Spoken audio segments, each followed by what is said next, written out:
Si vous avez suivi la série Explosion, cette vidéo est faite pour vous. Vous avez été hyper nombreux à me demander ce qui se serait passé si vous aviez fait d'autres choix. Est-ce que le personnage aurait pu survivre? Est-ce qu'il aurait pu mourir dès le 3e épisode? Y avait-il une fin heureuse possible? C'est à ça qu'on va répondre. Les coulisses d'Explosion, c'est maintenant!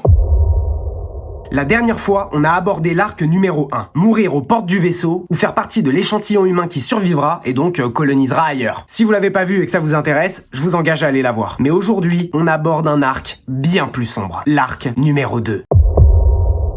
On se balade dans la street normale, boum, explosion, le poteau appelle, ça part en couille. Ça coupe, on fonce chez lui, évidemment il est pas là, on trouve le sac, on chope le sac et on rentre à la maison. Arrivé à la maison, on fouille le sac. On trouve le couteau, la cassette, les billets, et notre poteau nous appelle pour nous demander d'allumer la télé. Allume la télé, allume la télé! Française, Français, mes chers compatriotes. Ça marche pas. Mais à ce moment-là, c'est trop tard, elle marche plus la télé. C'est mort, y a plus de réseau, y a plus d'internet, y a plus rien. Et là, vous aviez deux choix. Sortir pour trouver du réseau, recontacter le poteau, essayer de grappiller des infos, quoi. Il se passe quoi? Ou rester au chaud et attendre que ça passe. Et vous avez choisi... Peu importe les explosions, fallait que je comprenne ce qui se passe. Pour ça, il me fallait du réseau. Sortir trouver du réseau. Vous avez bien fait. Si on était resté, on se serait posé, on aurait commencé à réfléchir un petit peu à qu'est-ce qui se passe, on aurait regardé par la fenêtre, on aurait probablement réessayé d'allumer la télé, quand d'un seul coup...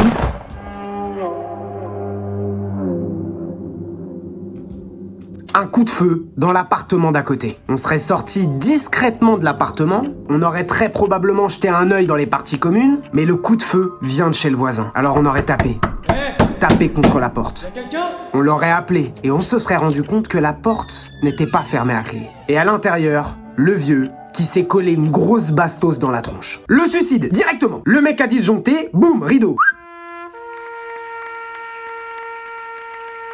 Bref, on fouille l'appart. Vous vous demandez très probablement comment j'aurais fait ça. Mesdames, messieurs, bonsoir. Voici les titres de l'actualité de ce jeudi. Il se trouve que j'ai de très bons rapports avec mon voisin. Dans un instant, la météo d'Evelyne Delia. Revenons à nos explosions. En fouillant, on trouve pas mal de bordel, mais comme c'est un vieux, on trouve aussi un caméscope. Ouais, c'était le seul autre moyen possible d'avoir accès au caméscope et donc au contenu de la cassette. Pommel! Sur la cassette, vous vous souvenez ce qu'il y a? Le vaisseau gigantesque, la localisation et une voix de femme qui dit que globalement, Ce vaisseau est votre seule issue d'épée chez vous. En gros, on serait donc rentré chez nous et deux nouveaux choix se seraient mis en travers de notre route. Choix numéro 1, rejoindre le vaisseau seul. Ok. Si vous aviez choisi ça, on aurait raccordé avec l'arc numéro 1. Walking Dead, la foule, la baston, le refuge ou la mort. Vous connaissez la fin. Mais un deuxième choix s'offrait à nous. Un choix que vous avez eu aussi dans votre version à la fin de l'épisode 5. Monter une équipe.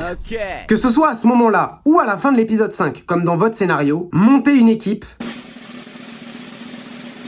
n'aurait rien amené de bon. On serait mort. Merci. Merci à tous, au revoir. Non, je vais quand même vous expliquer. Si on avait décidé de monter une équipe, on se serait mis à errer dans les rues. Personne. Pas âme qui vive, des explosions. Des bruits étranges.